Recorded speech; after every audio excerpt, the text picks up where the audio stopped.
пули, продолжает гонку, причем зрителям, наверное, не видно, но вот с нашей стороны, те, кто во внутреннем периметре стоит, видно, что Титова Павла крутится в разные стороны практически, то есть на развал вхождения,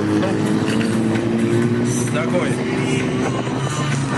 уставший, но несмотря на это машина двигается, то есть огромная восьмерка на заднем колесе. И еще одна тройка, смотрите. Кто кого? Вот теперь Бадаева взяли плотничком.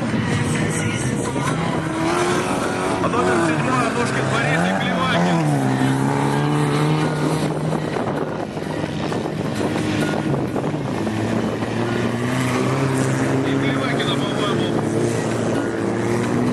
Все-таки сдвинули. Да, поставили Клевакина. Аношкина, прошу прощения, Аношкина Бориса поставили на бок. Положили на